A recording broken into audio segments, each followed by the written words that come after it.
Eu adoro meme, você deve ter percebido aqui no vlog. E essa semana, se eu pudesse resumir o estudo em um meme, seria esse aqui. Eu estou sentindo uma treta!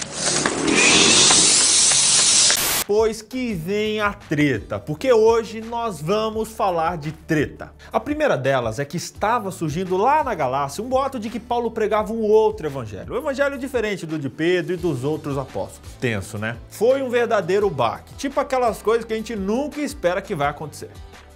Tomara que a Júlia seja muito feliz com a escolha dela.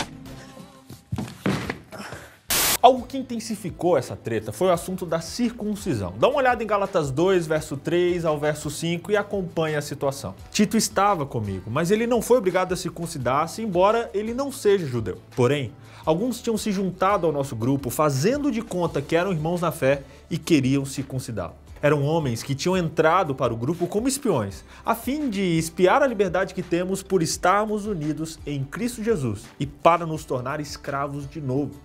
Mas em nenhum momento nós cedemos, pois queríamos que vocês tivessem um verdadeiro evangelho. Gente, olha só, queriam obrigar o tal do Tito a ser circuncidado. Circuncisão era um sinal da aliança entre Deus e os homens.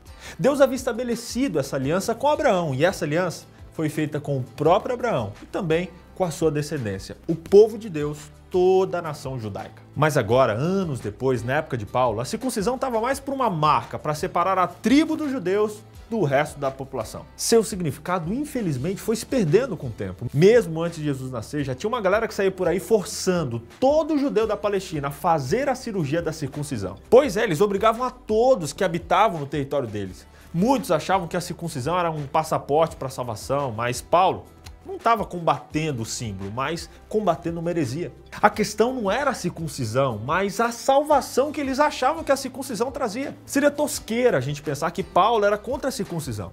O que Paulo militava era justamente contra a insistência e a chatice de quem queria empurrar goela abaixo esse assunto na vida dos outros. Mas espera aí que eu tô sentindo mais alguma coisa. Uma treta!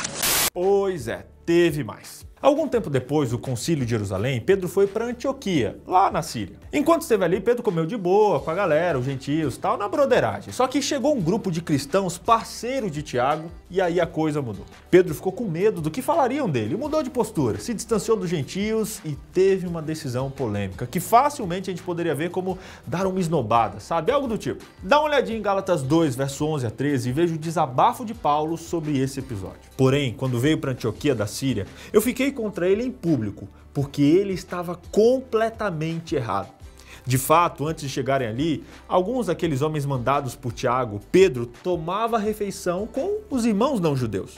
Mas, depois que aqueles homens chegaram, ele não queria mais tomar refeições com os não-judeus, porque tinha medo dos que eram em favor de circuncidar os não-judeus. E também, os outros irmãos judeus começaram a agir como hipócritas, do mesmo modo de Pedro.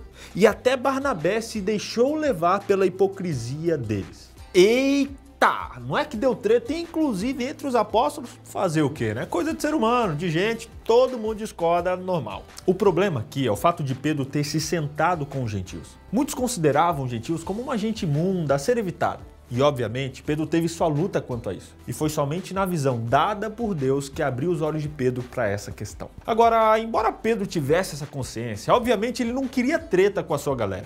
Não queria polêmica, não queria confusão. E então ele cedeu à cultura, à tradição e voltou aos seus velhos hábitos, evitando a companhia dos gentios. E adivinha quem ficou bravo com Pedro e com razão? Paulo, ele mesmo. E classificou as atitudes de Pedro como de fato aquilo que elas eram.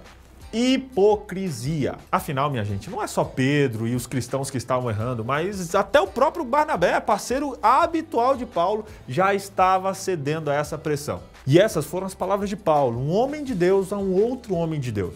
Palavras fortes, sim, mas muito verdadeiras. Imagina a surpresa desagradável que Paulo teve com o seu irmão Pedro. Even with the best will in the world.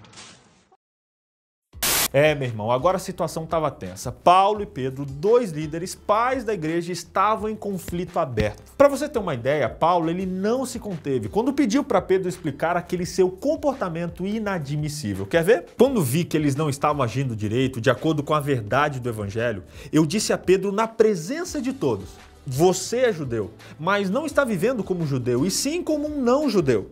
Então, Como é que você quer obrigar os não-judeus a viverem como judeus? As ações de Pedro, na verdade, estavam afetando todo o evangelho e toda a nova igreja inclusiva, que Paulo estava tentando ensinar o povo a enxergar. Gálatas 3:28 nos ensina um conceito de Paulo tão difícil de vender aos judeus relutantes e orgulhosos. Deste modo, não existe diferença entre judeus e não-judeus, entre escravos e pessoas livres, entre homens e mulheres. Todos vocês são um só, por estarem unidos em Cristo Jesus. Isso é lindo, isso é muito anos 2000. Paulo, vanguardista, já estava ensinando isso logo após a morte de Jesus. Bizarro, né? Tão avançado. Agora, quem disse que hoje os modernos judeus e gentios conseguem conviver bem? A cultura do amor e da aceitação existe mesmo entre nós ou fica só no campo das intenções mais do que nas ações de fato? Colossenses reforça os ensinos paulinos, tão necessários ainda hoje. Olha só o que está escrito no capítulo 3, no verso 11. Como resultado disso, já não existem mais judeus e não judeus, circuncidados e não circuncidados, não civilizados, selvagens, escravos ou pessoas livres, mas Cristo é tudo e está em todos. Já não há e nem precisa haver gregos e troianos, progressistas e tradicionalistas, negros e brancos, homens e mulheres mais ou menos pecadores. Todos somos um. O corpo de Cristo, a igreja de Cristo, o povo miscigenado de Cristo. E se eu pudesse resumir essa lição em um tópico, eu diria que a unidade tem que ser uma das principais características do povo de Deus. Na igreja e fora dela, mesmo os melhores homens podem dar escorregões feios, tombos feios para cair.